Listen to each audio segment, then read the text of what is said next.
So, Victoria, I thought we could have a bit of a chat about your current position as Armed Forces Community Covenant Development Officer for Charnwood, Melton and Rushcliffe Borough Councils.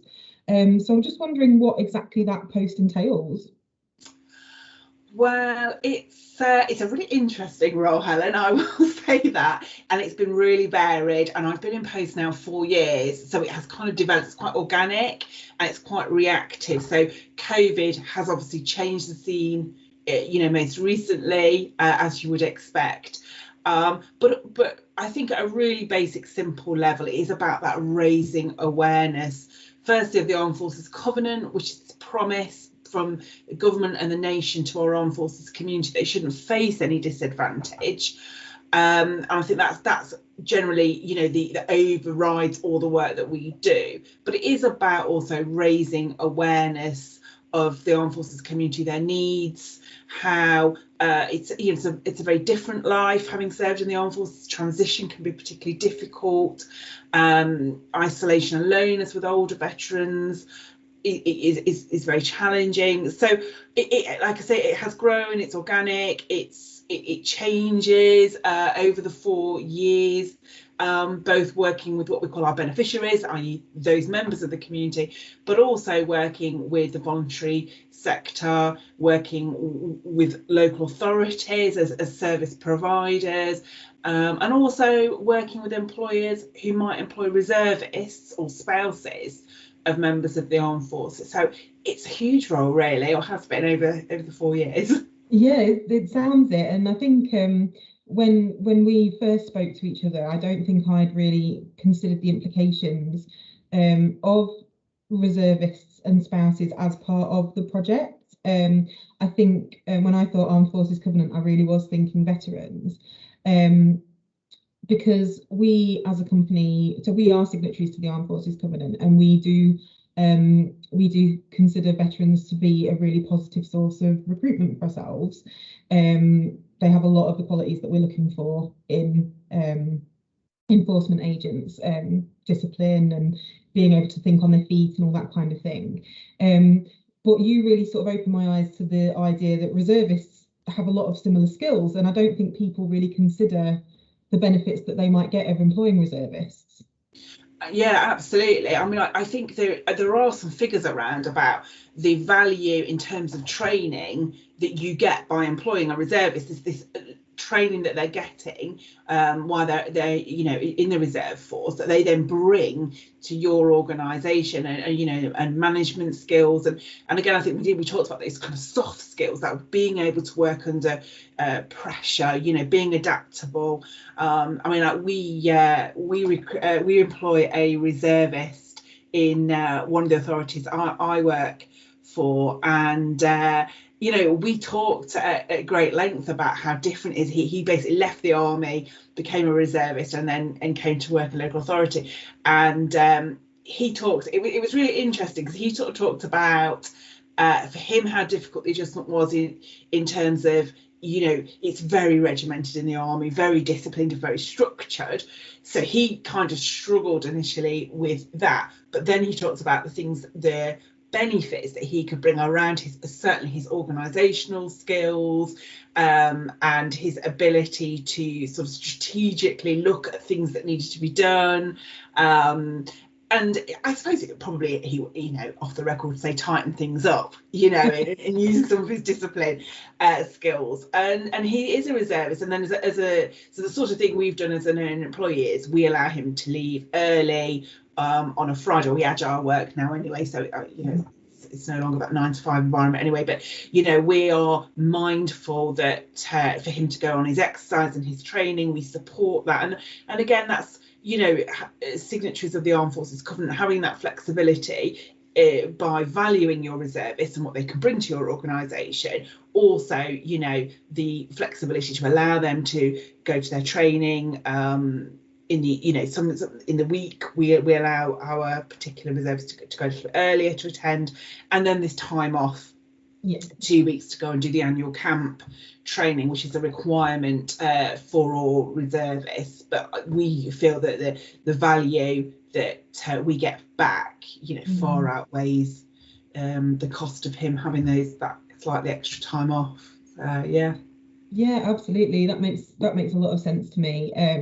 You mentioned there about the difficulty in moving from life in the forces to civilian life, and I think that's maybe an area that people have sort of at least a bit of an idea of, and why the Armed Forces Covenant is so important. And I think one of the things that really stuck out to me when thinking about that is coming from an environment where you've got a really clear idea of who you need to speak to get certain things done, you know where you need to go to get problems solved. You sort of have a really specific structure around you that you can always kind of rely on. So then moving into civilian life where there's absolutely none of that, and there could be 5 different agencies dealing with really similar things. And so what would you recommend for someone who was trying to signpost somebody for support that had been in the armed forces? Yeah, I mean, it's interesting. We did a survey, just a very local, small survey looking at veterans. And one of the questions was around who you would go to for help. And local authorities appeared very low on the list, which again indicated to us that perhaps the understanding and engagement with local authorities was quite low. And I think you've absolutely hit it on the head, where you've talked about everything in service life. It is provided for you, and don't get me wrong, the military is recognising that and is modernising that, and gone are the days where you'd get your pay and your food will have been taken out, and all your bills, and because it has been recognised that there are those skills that you need to learn. And actually there is something about preparing from day one for the day that you will leave the military, rather than doing your sort of 10, 15, 22-year career and then, oh, by the way, off you go now. And I think that penetrating the armed forces and the resettlement is probably where that information needs to be. So typically I'll talk about a soldier, that's why I'm probably better informed, is they start their resettlement process 2 years before leaving service, and that resettlement phase is around retraining, upskilling, converting military type qualifications into civilian, looking for work. And there are interviews and there are presentations about transitioning, and we have been flagging, certainly around local authorities, what we do just more than housing, because I think that's what, if someone needs a house, I think, oh, local authority, but actually it is broader than that. I think the big charities, the big 4, certainly the Royal British Legion and SAFA, are often a go-to place that all military personnel are aware of. So raising your presence within those organisations so that they are aware. There is a Veterans Gateway website, I don't know if you've seen it. There's kind of like a one-stop shop that, again, the Covenant Fund Trust have paid for, to have this one-stop shop for members of the armed forces community, where they can go on and they could, for with your case, say, put in debt or money worries, and you could be listed there, and you've got an opportunity to put some information in. So I definitely think that linking in with the Veterans Gateway would be helpful, getting information there, and certainly with the Royal British Legion and SAFA, and organisations obviously like Citizens Advice. Yeah. So, the usual ones as well. No, that's great. I think that 2-year settlement process, that's when you think that considerable numbers of people won't stay in a job that long. That's actually really interesting to think that it's such a long preparation period. And that's just really interesting, that the thought that somebody who might be coming to your business or coming to your advice agency or any other interaction that you might have has potentially been preparing to return to civilian life for 2 years. That's such a massive commitment of time that they've already made to trying to adjust back to the way that we are all living, and sort of taking for granted that people know how to live this way. Do you know what I mean? That's really interesting, the thought of that. Yeah, and I think that is in recognition from the armed forces or the military, the MOD, that transition is difficult for some personnel, and therefore they do need to start earlier. I'm sure there are some personnel that don't need that level. Some that perhaps don't mentally adjust, because I mean that's life, isn't it? We're all different at the end of the day. But because there are training budgets, and that's slightly dependent on the number of years that you've served around, and the money that you get for retraining. But if you're getting a maximum amount, actually you could spend quite a lot of that time in those 2 years away on retraining as well. There are also there's a new transition, Defence Transition Service, the DTS, which identifies maybe where vulnerable personnel are identified at leaving the armed forces, they get a further 2 years support post military life to try and help them. And they use like a tool, I suppose. I'm sure that's probably not quite the right word, but it's called hard facts. So they look at housing and addiction and those sort of things to sort of I suppose score, for want of a better word, or identify serving personnel who at point of discharge are vulnerable and might need more support, and then they will support them for 2 years thereafter. So and that is casework. So again, sorry, sort of flipping back to your how you can make people aware, they might be another service that could be worth you connecting with. Yeah, definitely. And that's actually brought me on to something else I wanted to talk to you about, which is again something that came up the last time we spoke, which was around encouraging disclosure from veterans and reservists that they might need support. That we talked about a bit of a culture of stoicism, a sort of culture that being able to manage by yourself, and obviously independence is really, really important to, I mean, human beings in general, but also anybody that's been in the armed forces. And I wondered if you could speak a little bit on that, just the sort of need that we have to make it clear to people that disclosing means that we can support them better. I mean, I think signing the covenant is, that's a really good first step, because you are promoting, we're armed forces friendly, we've signed this, and I think we've talked before about the going through the employee recognition scheme and getting some awards around, because that does promote you then as armed forces friendly. And I would absolutely urge you to do that. We are armed forces friendly. You can talk to us, we're a safe space to talk, the importance. And I think it is about your media, your social media presence. It's around key messaging that across, so that it does cross the line to where you have these perhaps more difficult parts of society to reach, of which the veteran and reservist community could be. That message gets through to them that we shouldn't really keep this. The sooner we deal with these issues, the better. They're only going to compound. And I might make a huge assumption when I say this, is that it's probably that potential link to mental health issues, even if they're lower level. I'm not suggesting for 1 minute that you're going to have debt problems if you've got PTSD or vice versa, but I suspect there is a little bit of going hand in hand.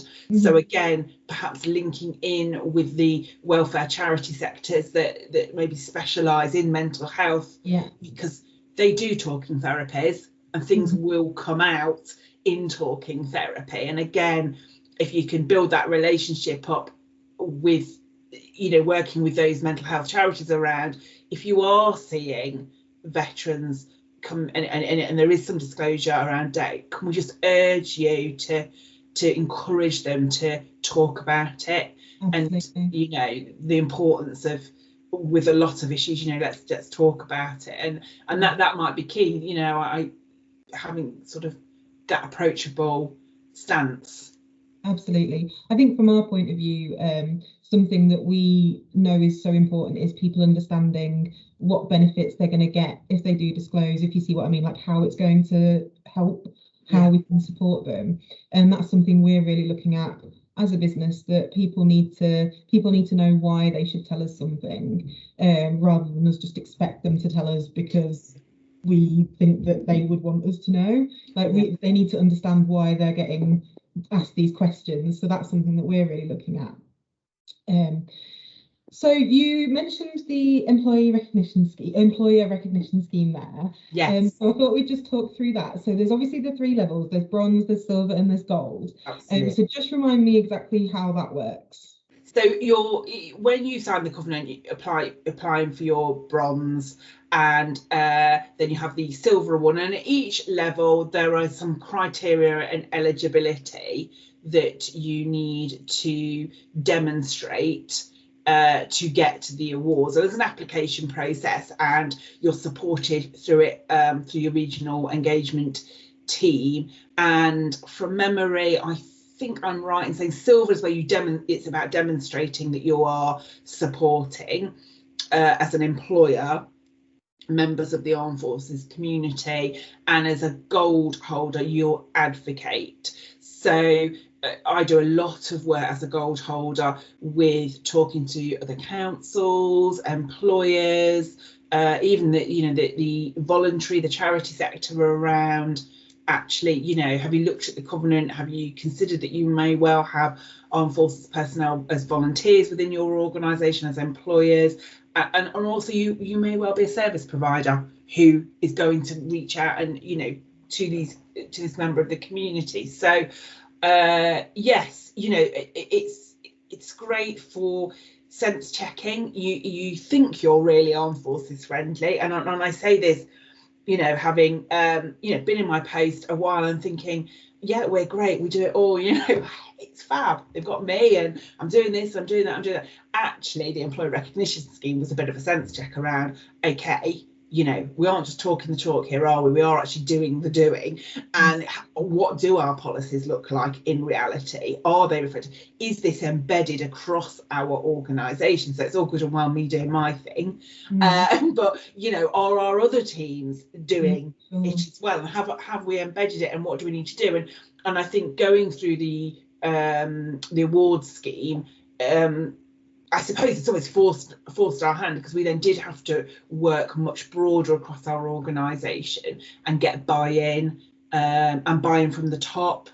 And it's been hugely successful in raising our profile as I think regional sort of experts, and also which then the knock-on effect is that your armed forces community, your customers are therefore aware, but also internally this linking in with veterans and reservists within our organisation. And I think, having just come out of a meeting around agile working, these little connections that organisations have are going to be really important going forward, because we are going to be spending a lot less time in the office seeing people. So actually having some connection, in my case it's the armed forces, and bringing people together that way, I think that's going to be just much more important going forward. I think we'll see much more of that in organisations, little groups of people who work across the organisation, different departments, but might have a common interest that brings them together, and you have these kind of social virtual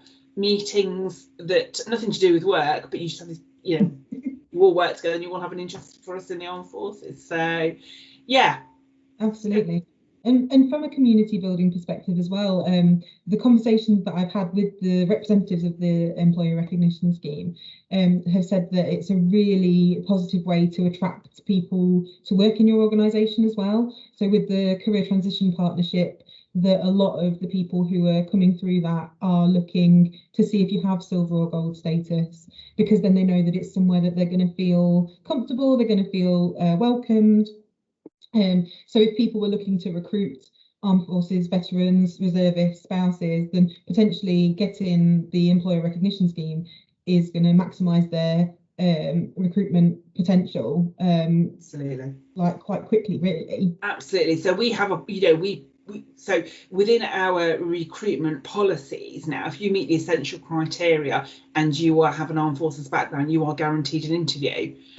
Because we want to attract, because like what you were saying, we absolutely recognise these are the types of people that we want to have working in our organisation, because for all those skills that we sort of touched on earlier, and we want to be attractive to them, and therefore this is one way of doing it. And if you've got a sought after skill and you're looking to for employment, you've got this luxury of being able to actually say, well, I can see they're armed forces friendly, I see they're going to understand my background and perhaps might have a bit of a social network as well, and we have a bit of a buddy scheme. I'm going to apply for them. Why would apply to them? Why wouldn't I? So really positive. Fantastic. That's all the things that I thought we were going to talk about. I don't know if there's anything additionally that you wanted to say that Adam might be able to edit on the end now that I've ruined everything. I'm sure you haven't. I'm sure. Let's have a little think. Like a final message. I think one thing I would like to say is that we've talked a lot about reservists and veterans, and I haven't really talked about spouses. Oh yeah, sure. And I probably should. It's a bit remiss of me not to mention spouses, given that I myself was a spouse.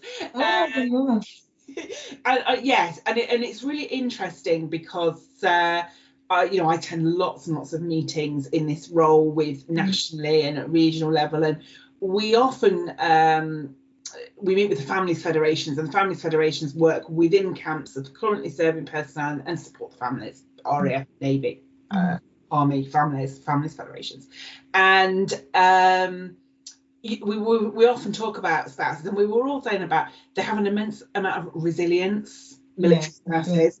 And you do move around, and you do have to make new friends very quickly. And in my case, certainly, your partner, your husband is away an awful lot, so you do become a single parent for a lot of the time. And again, I think those skills for an employer are, again, that resilience, that sort of focus, that chin up, get on with it. This is a job, this is what I've got to do, this is what we do, I'm used to doing this, I'm used to balancing 20,000 things. Granted, a lot of women are, make good employees, and often have a lot of experience, have worked in lots of different environments and different communities, have that broad, I suppose, that sort of broad knowledge of lots of areas of life. So probably big up the old spouses, really. I absolutely agree, and it's very remiss of me as well. My sister's actually a military wife, so if she's watching this, she'll be very furious with me, because I completely agree. There's so much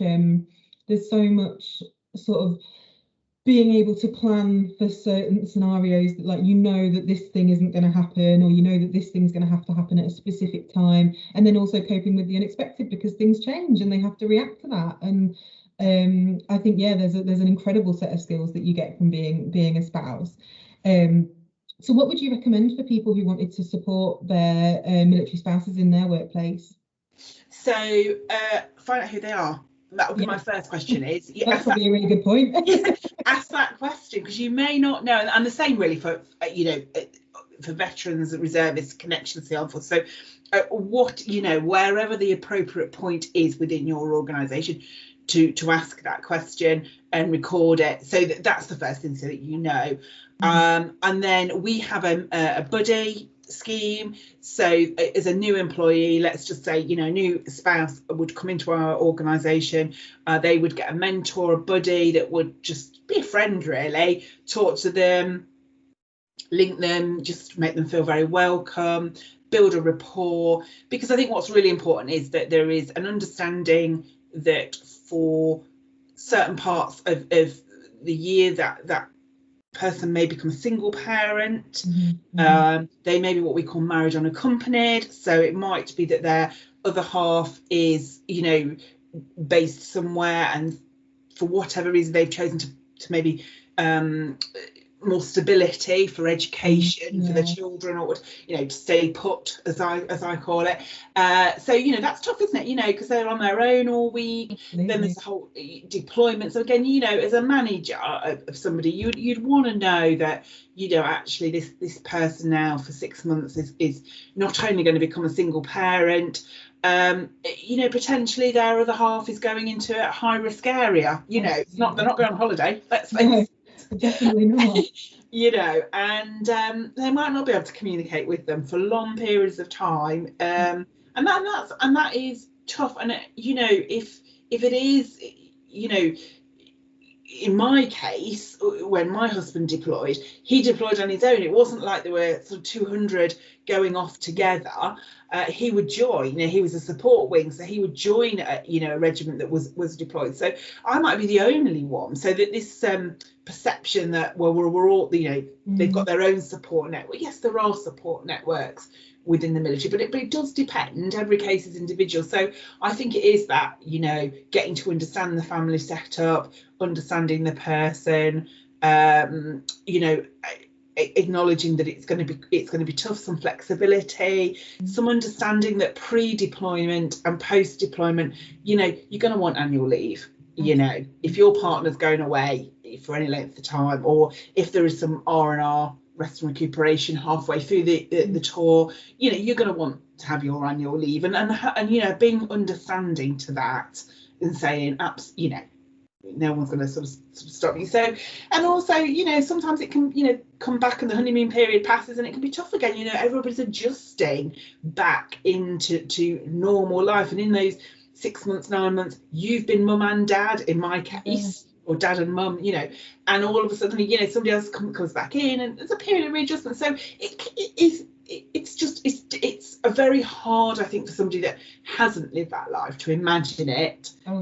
It's a great life, don't get me wrong, and there's loads and loads of positives. I don't want to come across as Mrs. Negative, because it is an amazing life, and you meet some amazing people, but you know, it is hard when you're trying to hold down a job and you've got children and you're a single parent, and the military just tells you can't argue, you can't say, well, no, it doesn't suit, you know, and you know, that is military life. It is hard to plan. It can be very hard to plan. Things come up in the military, say you're going on training exercise, you're going, if you're doing. So I think it's asking the question, spending some time getting to know that member of staff, being a supportive, caring environment, and understanding the challenges potentially that they might face, and providing flexibility for some time off when they need it. Does that sort of, I think I might have nipped it in the bud there. No, that's fantastic. I think that's given us so much that we can think about, and that we can look at how we can just make the workplace so much more comfortable for people who are involved in the armed forces, and support them in doing the incredible work that they're doing. Oh yeah, no, that's good. Yeah, that sounds great.